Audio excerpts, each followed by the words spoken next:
Councilmember Mindy Fernandez, Councilmember Ryan Woods, Councilmember Tamara Locke, Councilmember John Osnick, Mayor Pro Tem Bennett Lublin, and Mayor Linda Ackley. And we do not have anybody online, but we did receive communication that Councilmember Ambrose will not be present this evening. Mayor, I turn the meeting over to you, please. Okay, I'll call the meeting to order, and if everyone will please rise for the Pledge of Allegiance and the invocation. I pledge allegiance to the flag of the United States of America and to the republic for which it stands, one nation, under God, indivisible, with liberty and justice for all. Mayor Pro Tem Lublin will now give the invocation.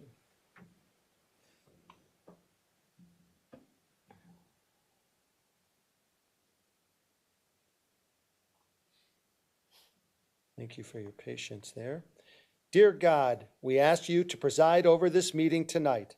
Help us to act as a unified team to open our hearts and make fair and just decisions that improve our community. Also, may we come together as a whole with the courage and strength to show kindness and compassion as we collectively work towards the betterment of humanity. Amen. Amen. Amen.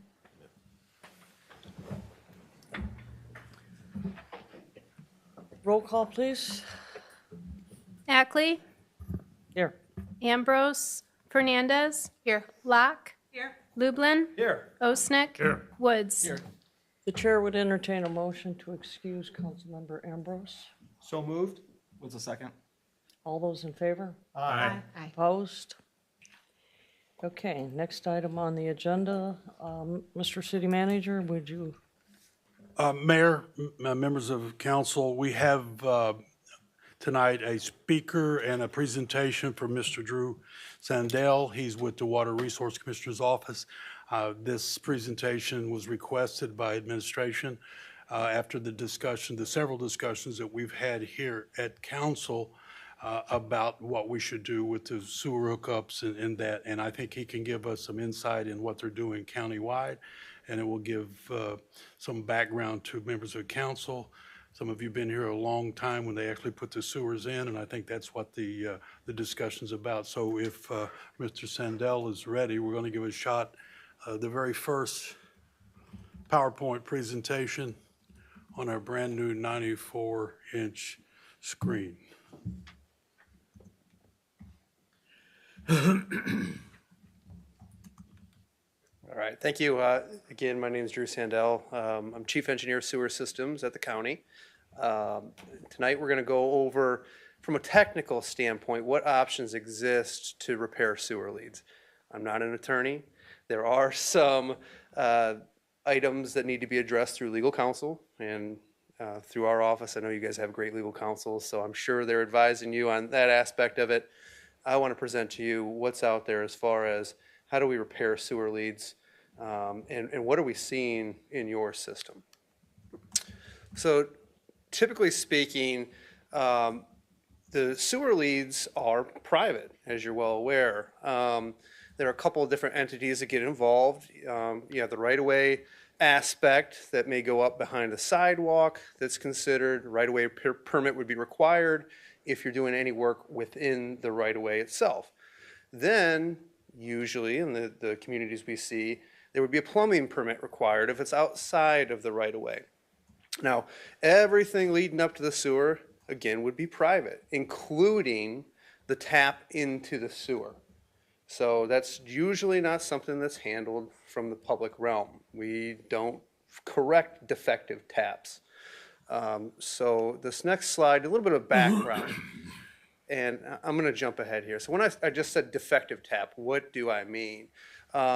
This is usually a penetration into the public sewer system itself that is larger than is necessary. In this particular picture, you can see, and the pointer doesn't work too well, the penetration goes through the pipe, through the sewer wall, and you can see soils beginning to infiltrate into the sewer system.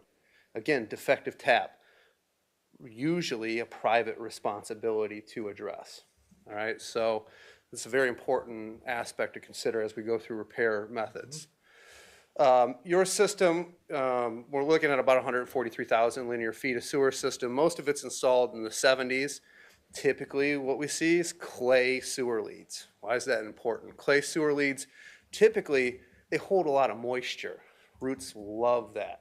You get into dry environments, it's a nice wet area, here come the roots. You know, they find their way into that clay pipe, and typically you see infiltration of roots into clay leads. This is another important concept to remember as we go along. WRC itself, we don't inspect the leads. We go through the main line, we look over, we pan, tilt, look at the lead, and continue down. That's another important aspect. Any repair methodology that you select will require CCTVing those leads. No one's going to want to touch those and repair them without seeing what's going on. And that's important in a couple of these leads that I'll show you here later on. In the system, you have a little over 2,100 customers. So as we go through and we talk about cost, just keep that in the back of your mind, that typically, you know, these repairs are running on average about $10,000. So it's very easy to see that that can be a financial burden on the system. This is where I get into, I'm not an attorney. Public Act 222 provides some governmental immunity in service leads. So you're not liable if there is a defect in the sewer lead. Mainline, that's your liability. Sewer leads, currently as it exists, is not your liability.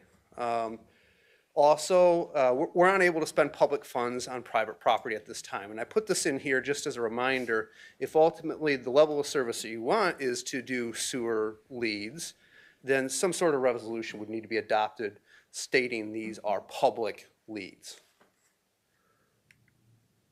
Okay, what repair options are available to us? So there's a combination of some of these. I just really, dumbed them down, made them pretty simple. So we can either dig up, we can line from the house, we can line from the sewer, we can install a clean out structure and line from that structure. And also we're able to do an impermeable grout to address any infiltration that we're seeing. That can either be done from ground surface or within the sewer itself. Typically that's an acrylamide grout if anyone's interested. So the most costly option is digging up the existing lead. And these are just highly variable costs. Community that I'm in currently, we found a high groundwater table, running sands. Pretty much the worst case scenario, that was about $40,000. That's a lot from a homeowner to take, right? In this particular community, there are residents that maybe their house is worth that much. So this is a very important topic. Significant disturbances of the surroundings, you're gonna have a tremendous amount of restoration that's associated with these, traffic disturbances as you enter the right-of-way, if they're within the roadway, and then environmental considerations from the weather standpoint. You may get into a situation where you have to patch roadways and then come back in the spring when you have favorable conditions. So you may be touching that area twice. So that's something to remember as we talk about digging up leads. Now, this particular lead that we're looking at here, and this is where I said it's important to get in and see what's going on. We can't quite tell, is this a failed lead? Is it collapsing in on itself? Is this infiltration into the pipe and we're just seeing some accumulation of calcium within the pipe? We can't really tell at this point. So without laterally launching up into that lead, you don't know what the defect is. All right, so now when we're talking of aligning from an existing residence or business, so this requires you to actually get into that residence, and this is not applicable to all situations. You may have a sewer system that isn't accessible in a home, and you can't launch the lateral or the liner from the house. So that presents an issue. You need to line the entire lead itself, and the existing lead's got to be clean. Now, the good thing about this option is you're coming from two ways, and when you have root infiltration into leads, it is extremely difficult to only have one means of access. When we cut roots, we typically need to pull back and pull those out. Well, roots tend to clog the cutter, and we have a tough time trying to pull back. It's very difficult to cut roots out of sewers, so they typically continue pushing ahead and kind of push the mass along into the sewer. So this gives us the option of either pull back or push ahead. It will not fix the defective taps that we talked about. So when we're talking a larger penetration and you're losing soils from around that penetration, this option does not correct that. Typically, these are anywhere from 7,500, 15,000. It's just dependent upon length and cleaning conditions, root conditions, things of that sort. The other option we have that actually can seal defective taps is lining from the sewer. And we really can select at this point, how far do we want to penetrate into that lateral? Is it 2 feet you're going in, or is it all the way to the right-of-way line? There are options available as far as the length that penetrates into the lateral itself.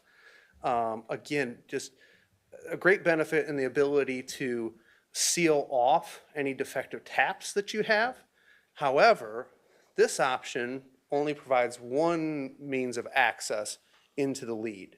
So if you have heavy root infiltration, this can be very difficult to do. Sometimes it may not be feasible. And these are on the lower end of the spectrum, anywhere from $5,000 to $10,000.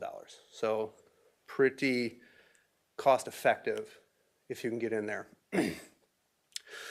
The other point I missed on that one is there are limited contractors that are available to do that. Typically, we're bringing in outside vendors to do something like that. There are firms in Illinois, Ohio, Louisiana that'll come in and do that type of work. It's just not local. So either you're looking at training up a contractor to do it or bringing someone from out of state. The same thing's going to apply with this type of method. Now, lining from a new clean out, what's different here is they actually come in and they do hydro excavation with the Vactor truck that you can see here. They Vactor down, locate the lead, put a new clean out in, and that gives us the ability now to go both ways, to clean those roots out if we need to. And we can identify the location that clean out goes and determine the length of lead that gets lined. Again, you know, you're looking at cleaning, the possibility of damaging the lateral still exists. You get yourself into that, now you're talking about dig ups, right? So that's another key aspect here with clay pipes. We got roots coming in, we come through and clean them. If they get damaged beyond repair, it's a dig up.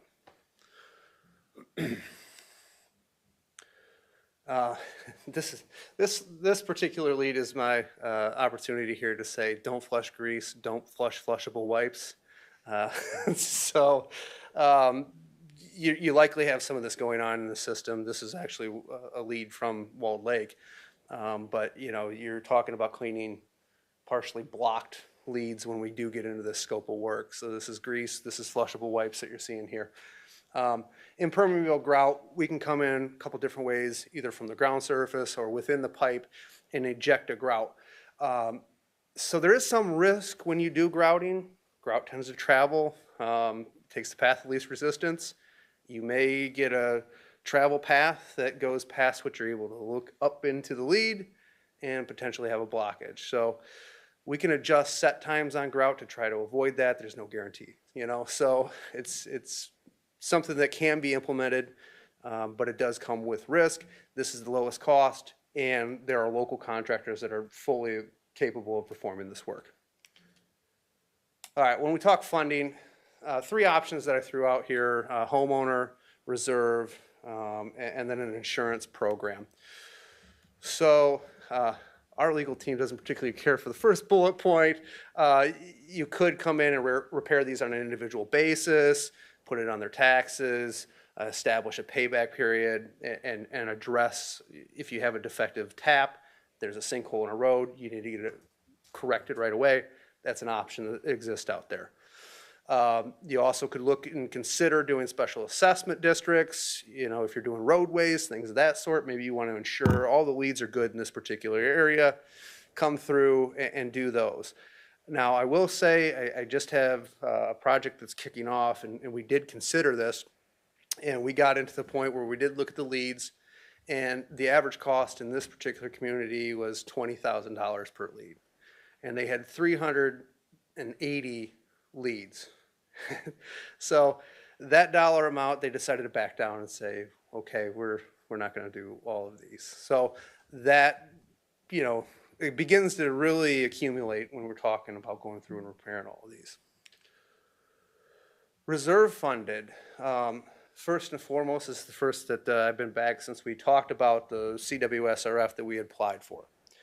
The Eagle came back and told us you're not in the fundable range, all right, which is unfortunate, so there's no Eagle funds that are forthcoming. That said, the project plan that was presented in April, I believe, that work still remains and needs to be performed. And again, if you recall, these were defects of 4s and 5s, that pipe is looking in poor condition. That's coming up on the horizon when we talk about what's coming out of the reserves. So we have gravity main repairs that are coming. In addition, as we look a little bit further out, we know that there's work coming to the 4 lift stations that exist within the city. Some force main work that's coming, some electrical work, generators that get a little old, electrical service equipment. So some expenditures that are planned out into the future. So right now, there's about $1.1 million that sits in the reserves, combined between capital improvement reserve, major maintenance reserve, and emergency reserves. So we are at the county just starting to discuss rates.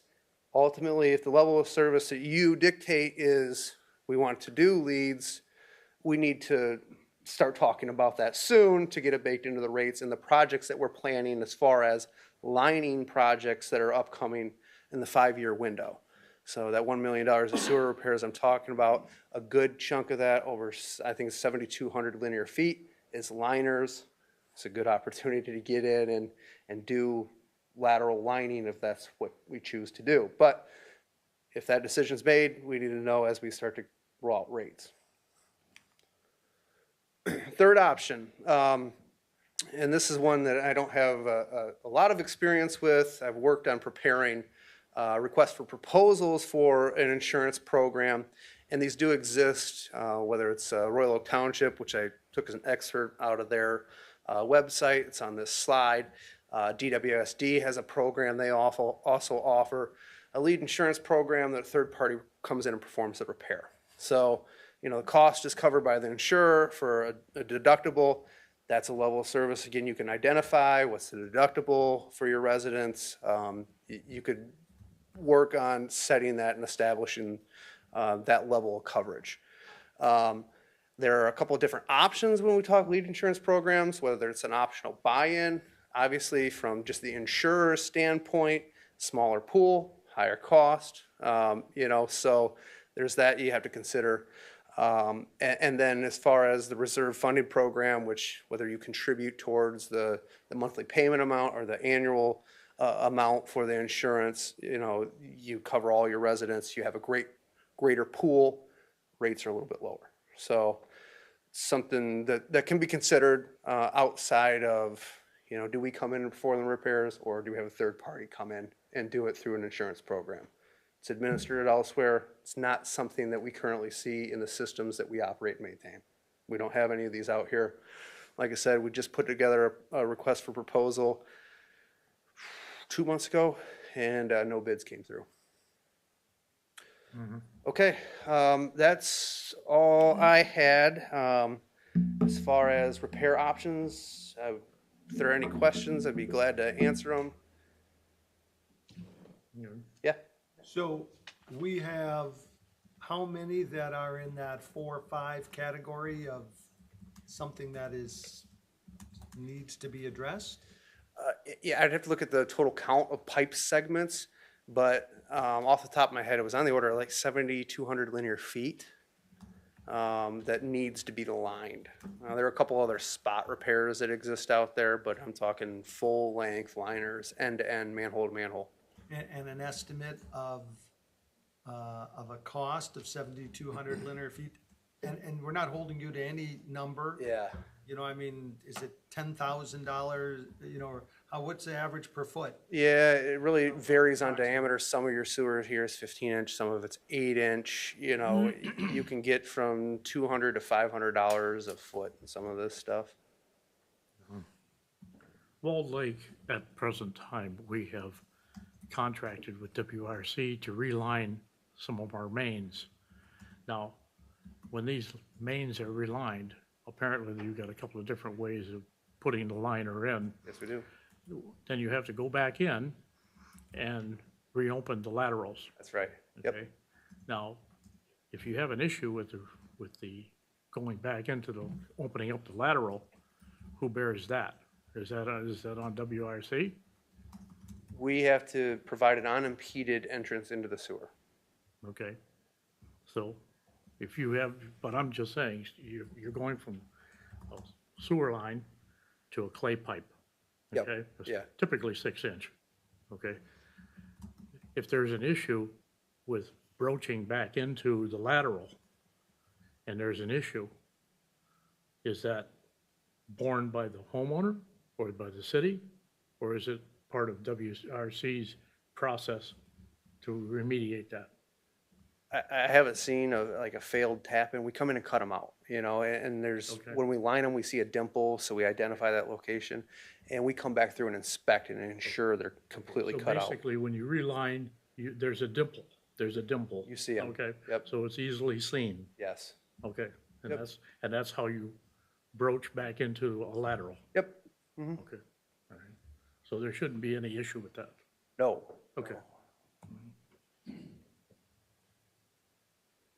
Anyone else have questions? And Walled Lake currently has 1.1 million in reserve towards repairs. That's just what you have, what you hold in cash that's held in trust at the county. Typically, we look at holding between 90 and 120 days of operating, and I don't know exactly what that number is off the top of my head, but that would be your bottom line you don't want to cross. So whether that's, you know, let's say just for easy math, it's $100,000, it's 90-day operating. You got $1 million that could go towards funding repairs. So the funds that are there are for regular operating, not just repairs? I mean, is there like a Yes. separate repair, is it like a repair fund? Yes and no. So yes, you do have reserves that are held, capital improvement reserve, major maintenance reserve, and emergency reserve that are held for different types of repairs. When I talked about spot repairs, that's typically funded out of our major maintenance reserve. Capital improvement, full length liners, you know, but those are funds that can be moved around. If you have additional lining that needs to take place, you could take it from the major maintenance reserve and put it into the capital reserve. The total dollar amount that I gave you, yes, does go towards operating expenditures as well.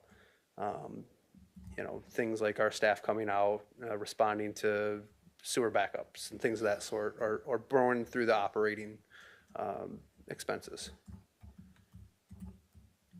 Typically, what does the main consist of? What type of material do you have for your mains in Walled Lake?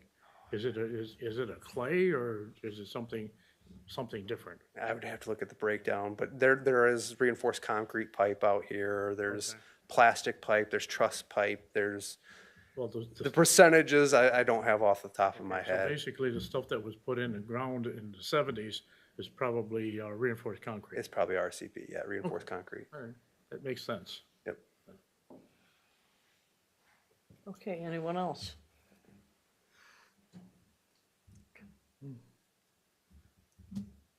Guess not. Okay, Thank you, all Drew. right. Thank you, Drew. Thank you, Thank you guys. very much. Yep.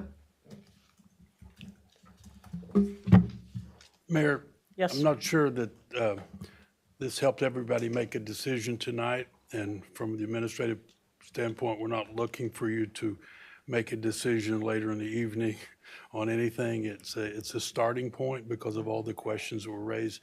You saw the cost could be astronomical theoretically. You see the options, so that's going to take a lot of discussion amongst you folks. So even though we're on the agenda here later on to have that discussion, we're not looking for a first reading. If you end up tabling it one more time, it wouldn't hurt because staff is looking to find some other language. Or if you want to hash out language here for a first reading, you could do that. But that could make for a long night. But I believe that this is very useful to have the chief engineer come in and kind of give you an idea how that's can be expensive. Okay, This needs more discussion. definitely more discussion. Okay. Thank you again. I appreciate it. Are there any requests tonight for agenda changes? Okay, there being none. Guess we're ready for a public hearing.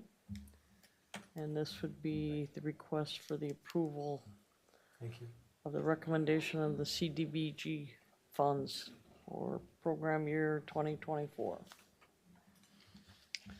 So we'll open it up. If there's any questions from the public?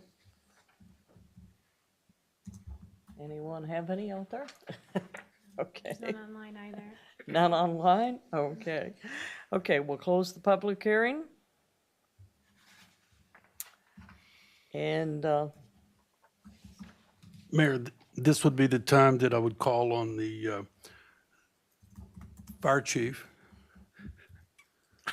and the deputy fire chief to tell us about $21,000 of jump out gear that that we're offering up here in this CDBG grant. Also, I'm going to, at the same time, if we can have the deputy fire chief tell you about the grant that we got. So if that's possible, do get all of that out at the same time.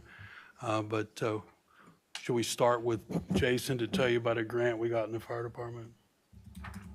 go ahead. Okay, so we received a $10,000 grant for the state of Michigan for fire equipment.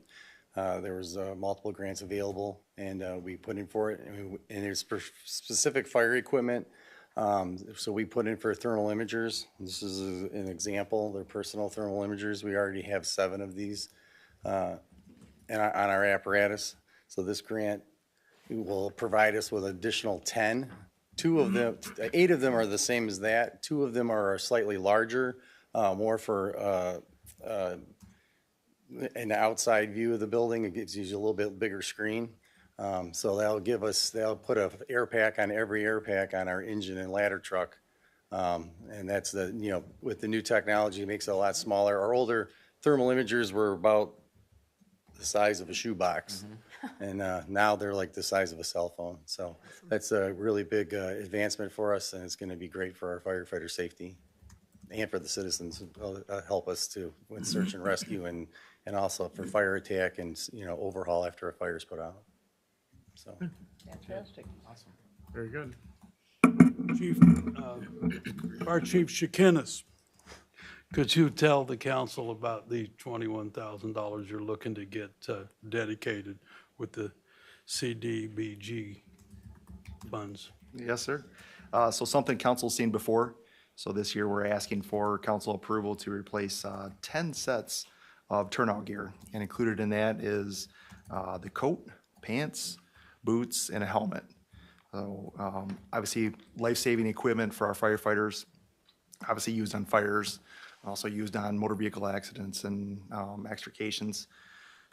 Not cheap equipment. It's very well-made, and we get 10 years out of it. So at this point, we're asking for approval for Conway Shield, a total of $21,883.44. And then the balance is for Haven. Haven? Yep. Okay. So we, Everybody understand what Haven is? Chief, go ahead, or Ms. Pesto, either one of you, whatever. I could embarrass the deputy chief and make her come up, but Well, okay. no, we won't do that. Haven is used by our police officers on a regular basis and for community. Every time our officers respond to a domestic violence call, they're required by policy to hand out what we call a domestic violence packet. And in there is information for, unfortunately, most of the time, battered women, for the resources they need to move on and things that they can do to get out of that relationship. And Haven is a huge part of that. So they're used on a regular basis, unfortunately. So, good cause. Okay. It's well run. Yes, very professional. We're lucky to have it in Oakland County. Madam Mayor, Yes, sir. I believe, Ms. Pest, are we looking for a motion right now? We could do that now if you're going to get it in the record. That would be great. If we could get a motion to commit the funds Right. and It would be create for the the record. total of $28,158. Would someone like to make the motion? Somebody can make the motion. Locke will Approve. support it. Okay. Council want to discuss any further, or any questions? Okay, roll call, please. Fernandez, Yes. Locke, Yes. Lublin, Yes. Osnick, Yes. Woods, Yes. Ambrose, Ackley. Yes. Thank you. Okay, now turn it over to the city clerk for audience participation. Thank you, Madam Mayor. For audience participation, if you are present in the audience and you wish to speak, you have 3 minutes. Please state your name and address. For those that are online, virtual, we do ask that you press *9 on your telephone keypad, and that will offer the raise hand. And there is no online nor in person. Okay, Back to you, Mayor. we'll close the audience participation. Thank you. Then I would ask for a motion to approve the minutes of the regular council meeting of September 19th, 2023. Woods make that motion. I'll second. Okay, we have a motion, we have a second. Any discussion? Roll call, please. Locke, Yes. Lublin, Yes. Osnick, Yes. Woods, Yes. Ambrose, Fernandez. Yes. Ackley. Yes. Thank you. Okay. Do I have any council member who would like to report on any board commission other than council? The planning commission had a meeting, last week, and, we ended up approving, a site plan for the, Starbucks Start. at corner of 14 and Decker. Hooray. The only action that council needs to take is for a C2 with restrictions to allow for a drive-through. That's the only action that council needs to take. All of the things have been taken care of. Would the city attorney care to add in on that as far as what we? I think you pretty much covered it. The applicant requested what is known as a conditional rezoning, where the property owner, the applicant, offers conditions to the requested rezoning of the property. The property is currently zoned to C1, and they are requesting a conditional rezoning to have it rezoned to C2, which is general commercial, which is what they would need in order to have a drive-through. You can't have a drive-through. It's not really an option with the C1 zoning. So the council, the planning commission held the required public hearing on their requested rezoning at last week's meeting, and it will then come before council. The council is the one that has the power and authority to grant or approve a rezoning. So the rezoning is what's going to come before you most likely at next month's meeting.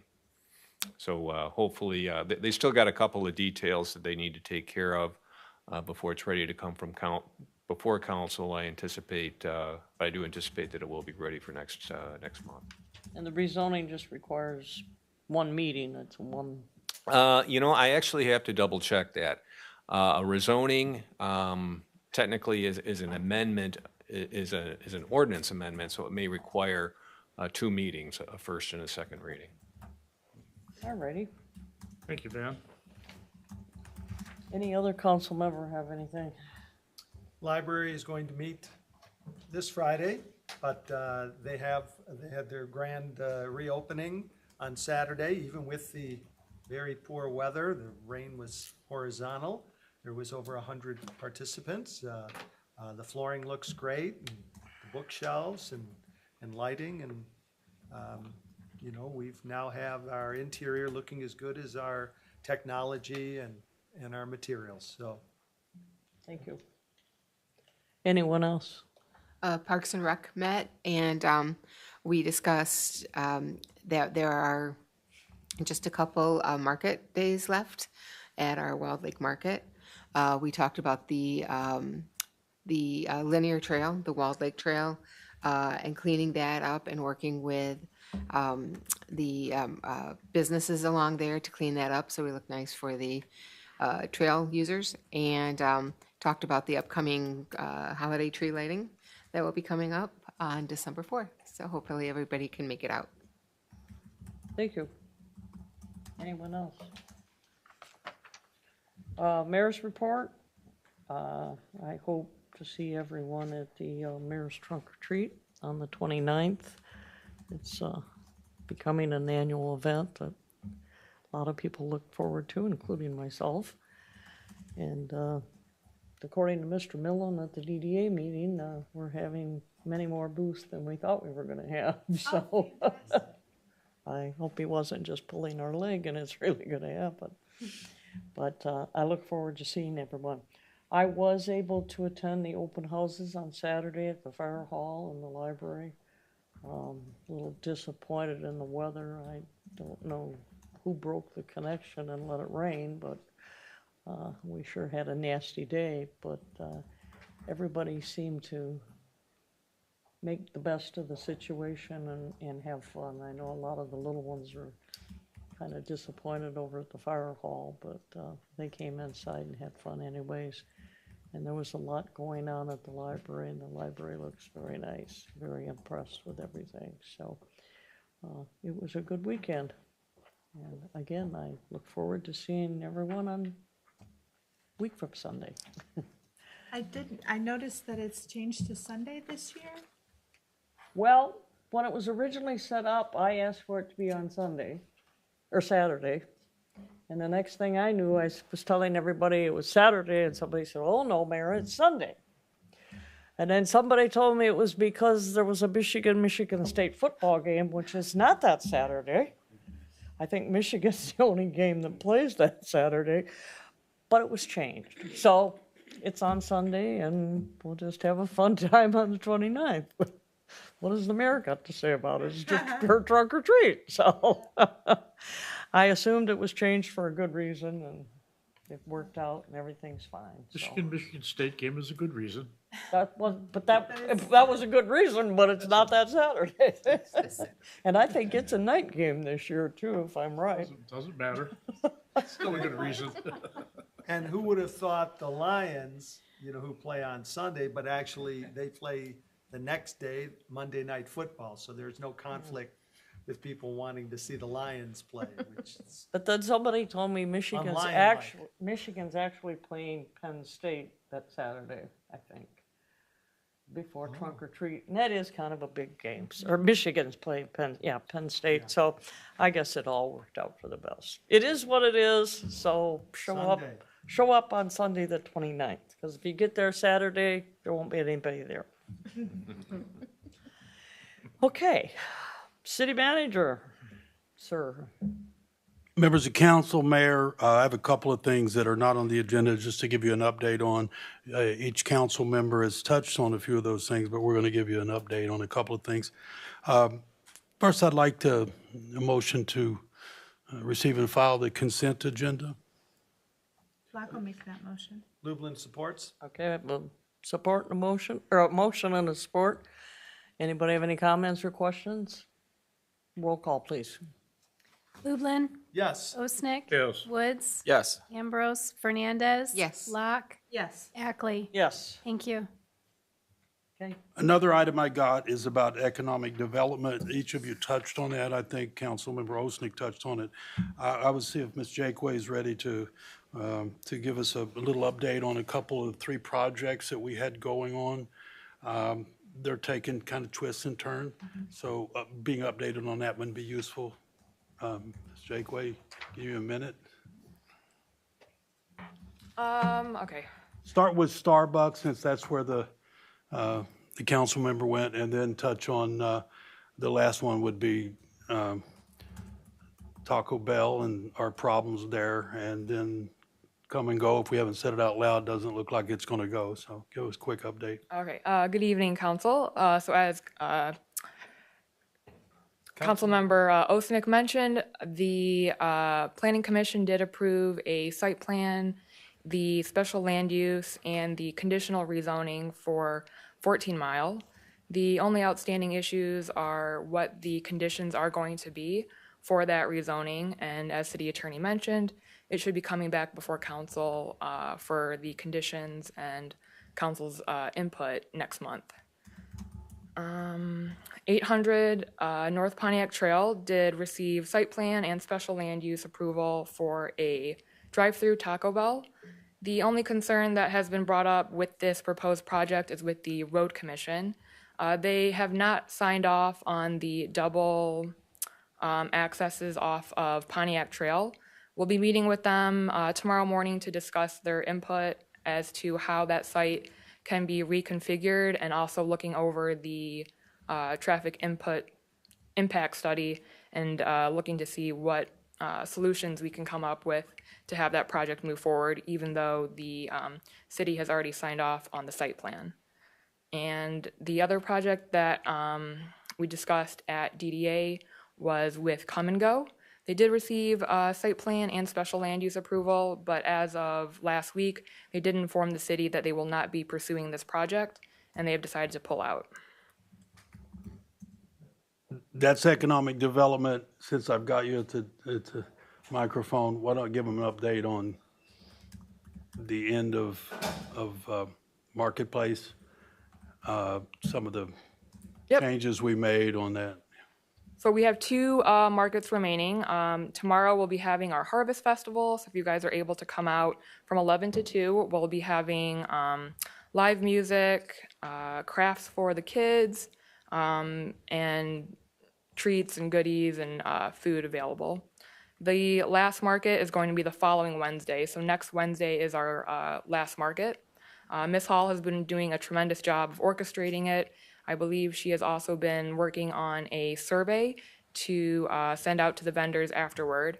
I understand that there has been discussion with DDA and Parks and Rec on changing or revisiting the time and date that we've been hosting the market.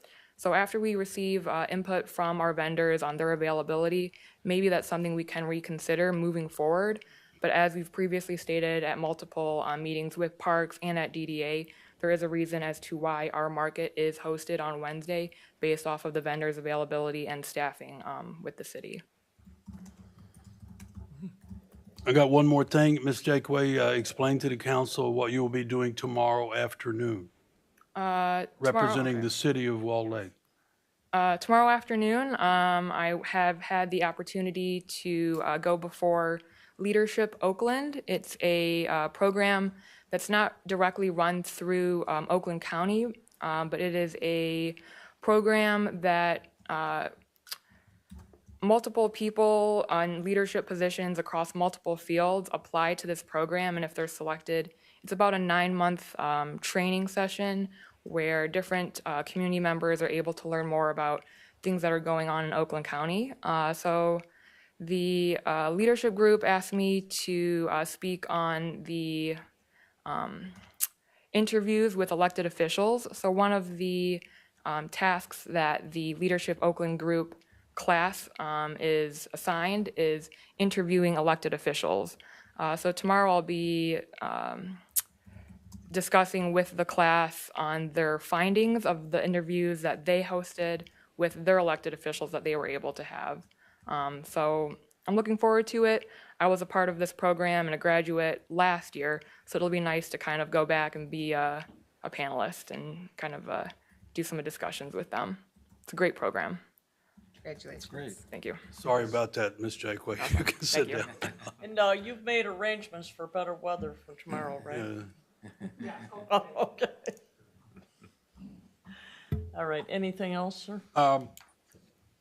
I think we probably should talk about the clerk's meeting tomorrow.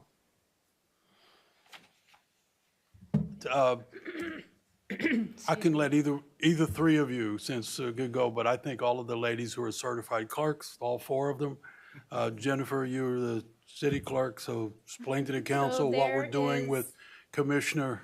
Yes, Commissioner AJ Rahman has put together sort of a town hall meeting for District 14. So it is including our Walled Lake, Commerce, Novi, and Wixom. And Clerk Lisa Brown will be there as well, and she's going to be talking about early voting. So we're all just going to support and be a unified front for any questions that should happen. It's an open public meeting. It'll be taking place at the Novi Council Chambers tomorrow at 7:30. They're anticipating 7:30 to 9 o'clock. So it'll be kind of a introduction. Clerk Brown will speak, and then it'll just be an open forum with questions back and forth, from what I understand. Do you have any questions on early voting? I'd be happy to answer. One more item, Mayor. For those of you who may not know, they started working on 14 Mile today from Haggerty all the way over to the lake. They brought in the milling equipment. That's the grinder that comes in and eats up the asphalt in certain areas so that it lays down level. It looks like they completed that. It's confusing if you look at it, what they do and what they don't do, but it looks like they did milling the length of it. I'm not sure that they did all what they're going to do, but it looks that way. So tomorrow we may see some asphalt trucks or more milling. But they started today. They had the road blocked off. They didn't totally close it. They used the flag people to get people around and all that. So stay away from it unless you're just curious about what they're doing. But they are working on it after all of that time. So we got that out early. It's on our website. Miss Sears got it up on the website early this morning, so it's out there. I got that right, didn't I? You did. So and that's all I've got for the evening. We'll talk more about it when we get to the On the other. same note, the county's also working on Pontiac Trail, which is causing kind of traffic disruption. They're milling, it's in Commerce Township, but they're milling the two outside lanes from, I think, about Welch Road almost to M5. That was going on today when I was trying to get to Pontiac, and every place I went, the county was doing something. Well, there's another big project over in Wixom. It's on Wixom Road and Pontiac Trail. You probably want to stay away from that, but it's the railroad thing, and that could go for a day or two. So you want to find an alternate route on that one. I ran into that one coming to. We take alternate routes, on Friday. Yeah, It was the a mess. intersection, Yeah, that's completely shut down. Yes. It's creating a big traffic problem for a lot of folks, but they needed to do it. So Especially that's- at 4:30 Yeah. Friday afternoon, it was kind of crazy. Okay, correspondence, Well, Madam Mayor, there's none. okay. Attorney's report. Thank you, Madam Mayor, members of council. The city's public safety millage is expiring. There is one last collection left on the current millage that would occur on the summer 2024 tax bill. The public safety millage was initially approved by the voters at the August 2014 election. The voters approved a renewal of that millage at the August 2019 election for an additional 5 years. So with the summer 2024 tax bill, that will be the last collection on this current millage. So what is before council tonight for your consideration is a resolution to place a ballot proposal on the February 2024 ballot to replace the current public safety millage with a new public safety millage.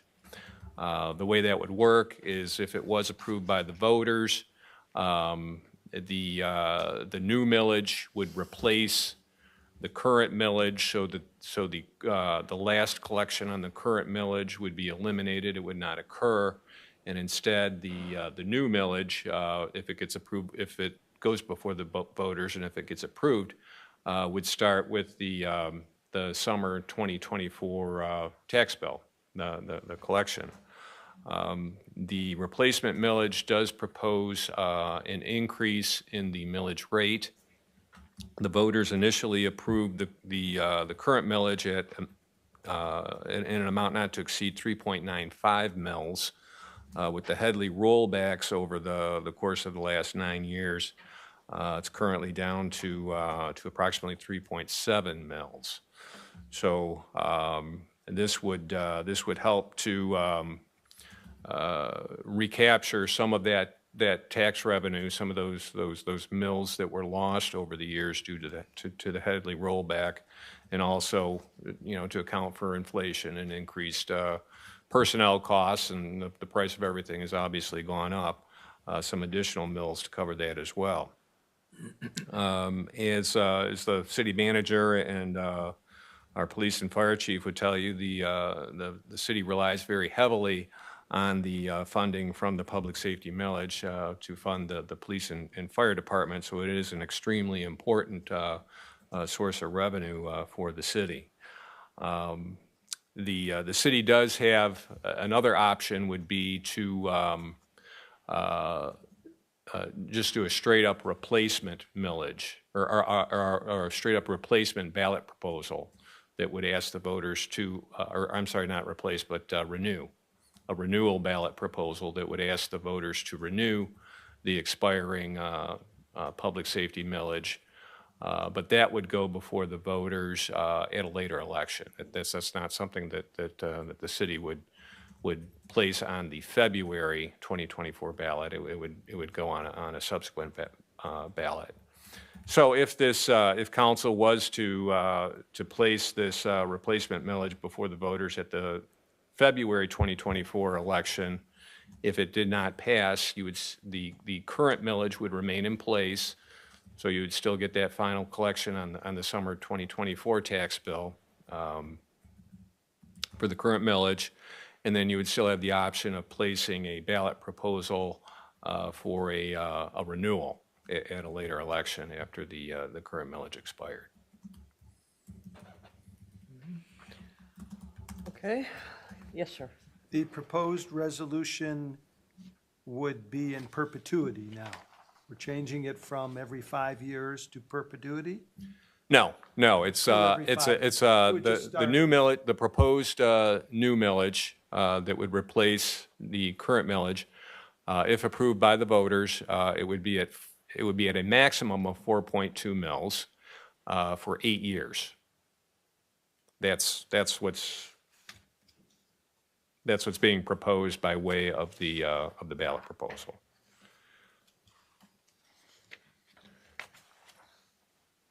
And it would also be subject to limitations under the state constitution and state laws as well. There are upper limits as to the total amount of tax that the city can tax the voters. So so those things come into play as well. I don't know the exact numbers, but if there's less than 4.2 mils left under the current ceiling, then you would collect the maximum amount that you would be allowed to collect under state law and under the Constitution. This would still be subject to the rollback? Oh yeah. There's there's no way I'm aware of getting around that. Okay. If there was a way to do it, I got to believe that everybody would be doing it, and they're Right, not. So. indeed. Thank you. Yep. Any other questions? Anyone want to make a motion regarding the proposal?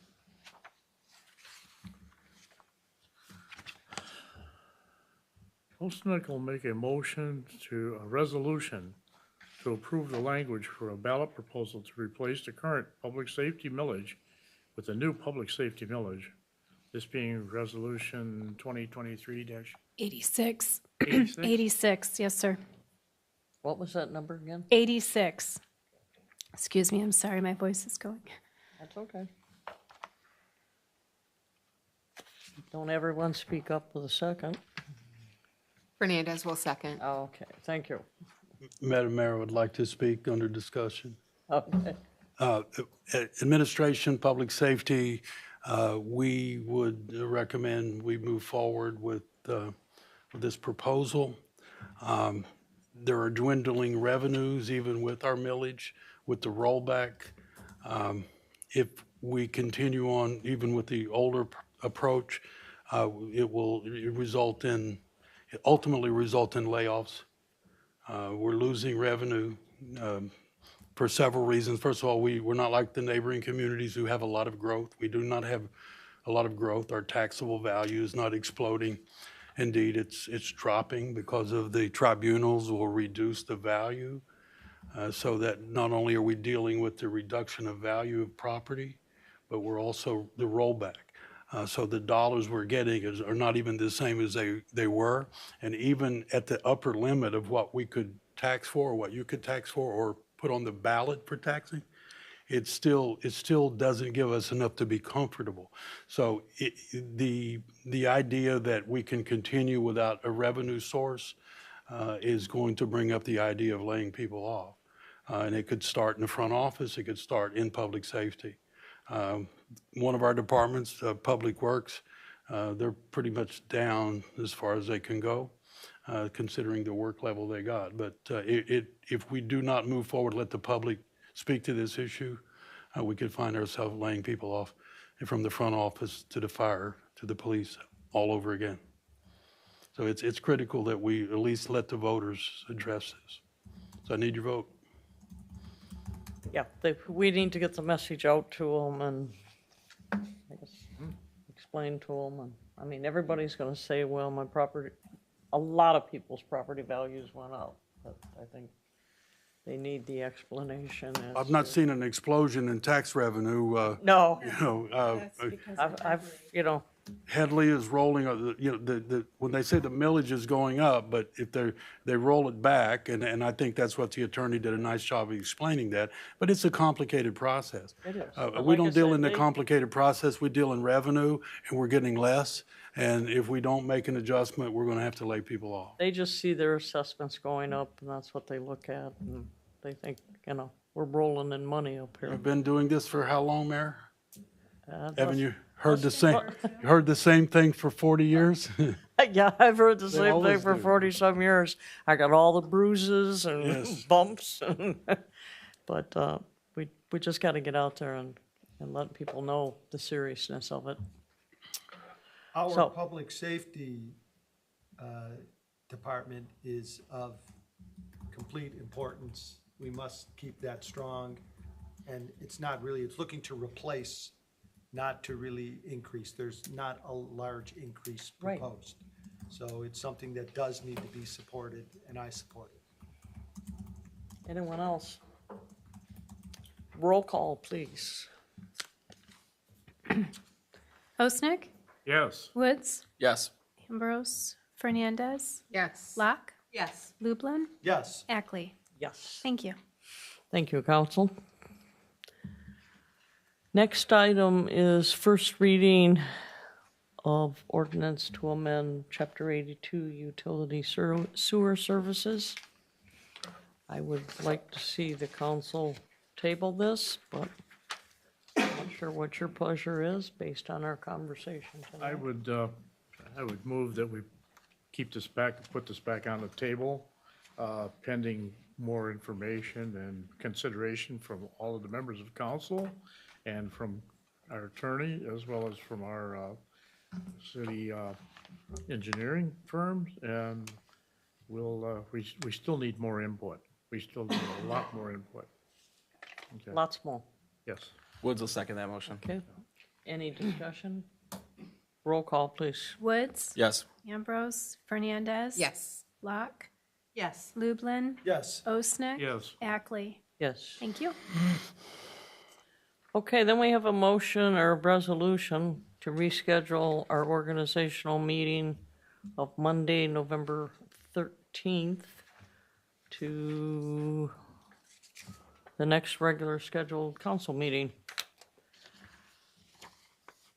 Lublin will make that proposed resolution 2023-87 to move that, the elected by voters meeting from Monday, November 13th to our regularly scheduled meeting of Tuesday, November 21st, 2023. Is there a second? Clock will second. Thank you. Any discussion? Roll call, please. Fernandez, Yes. Locke, Yes. Lublin, Yes. Osnick, Yes. Woods. Yes. Ackley. Yes. Thank you.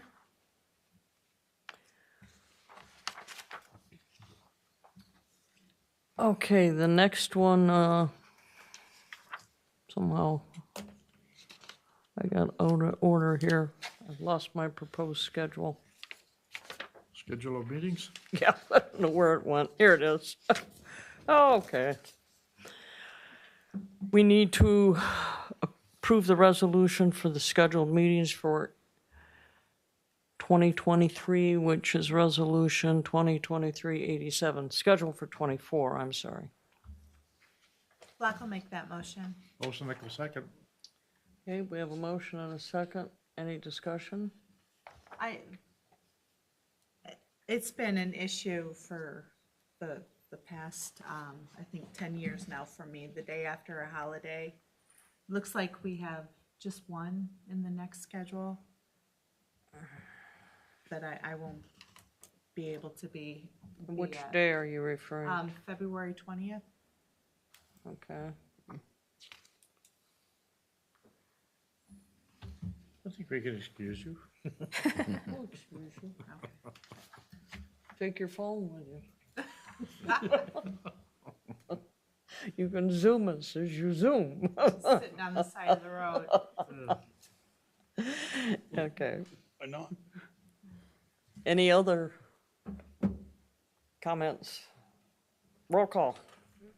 Fernandez, Yes. Locke, Yes. Lublin, Yes. Osnick, Yes. Woods. Yes. Ackley. Yes. Thank you.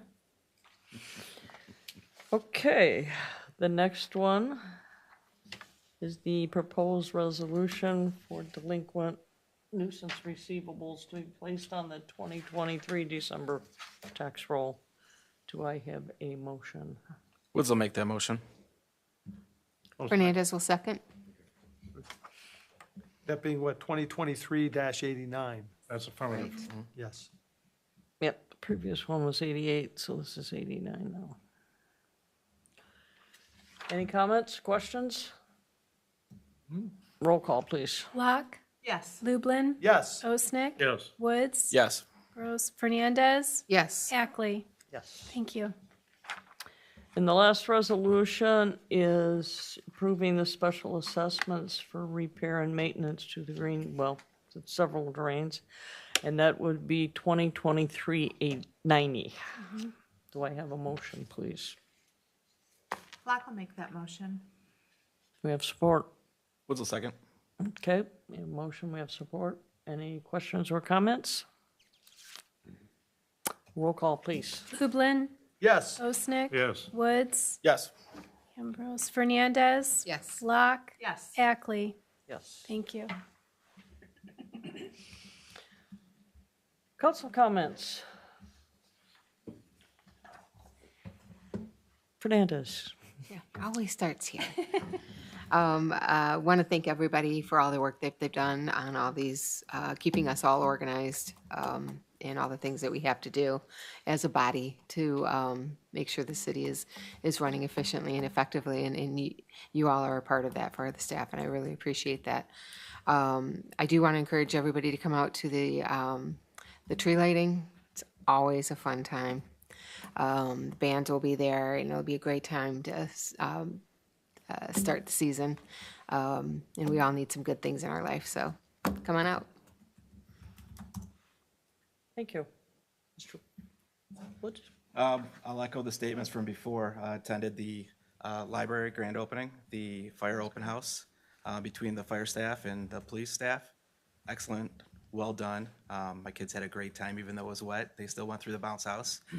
When you walk in the library, it's great to see, the before and after pictures really kind of spells the story, right? Even to see some of the sections, right, where even previous renovations were kind of still showing in the old pictures. So there was a lot of work done over there. Looks great. And in the meeting room, there are pictures from 1963 and 66, you know, our first librarian. There's really only been 4 librarians that have ran the library in 60 years. That's great. That's not heard of often. We have a great library.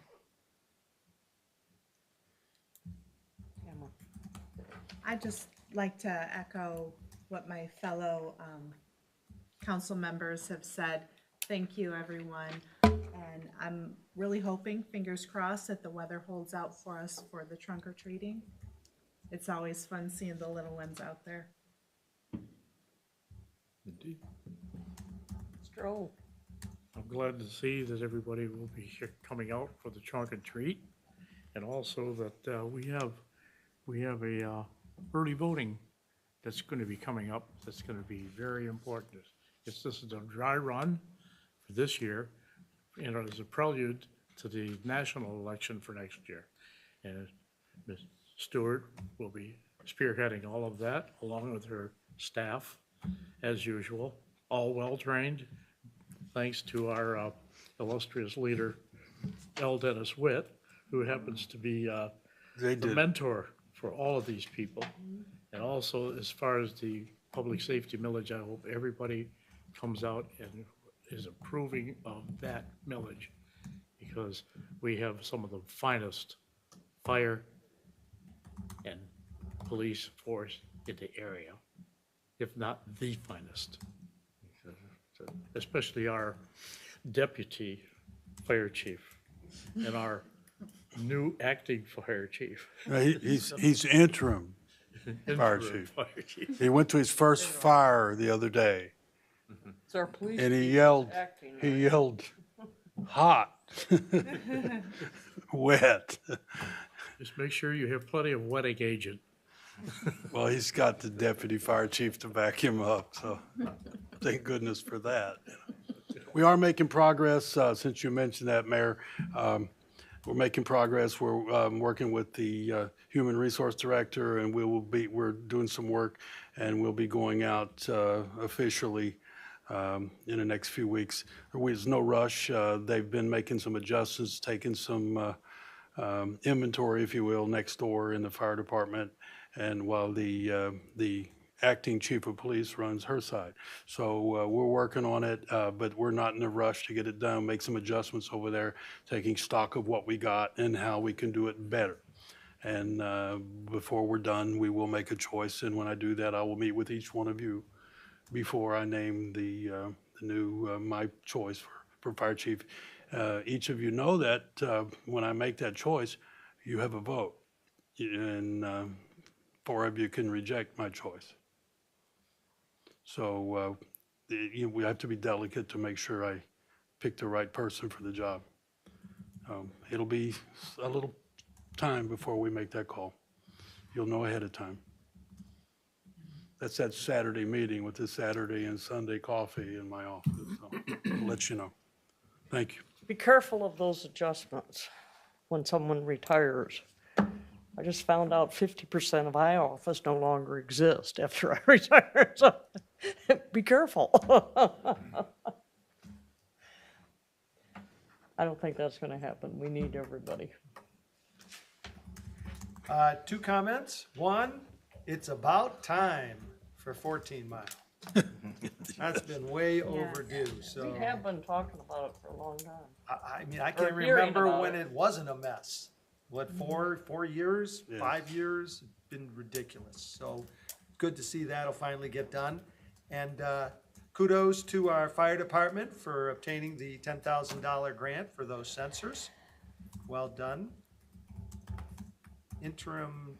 Deputy Fire Chief Gonzalez, thank you. Those are my comments. Thank you. Okay, I think I basically said my comments in my report, but I think it's just kudos to everybody. I'm going to try and attend the meeting tomorrow night just because I've been being asked a lot of questions about the new voting, and I don't know a whole lot about it, but I thought I'd come over and have all you nice clerks and deputy clerks tell us all about it and what's going to happen. So I think anybody that's able to attend, that's a good idea. So again, that's all I have for this evening.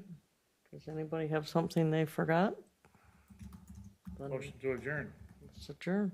Support.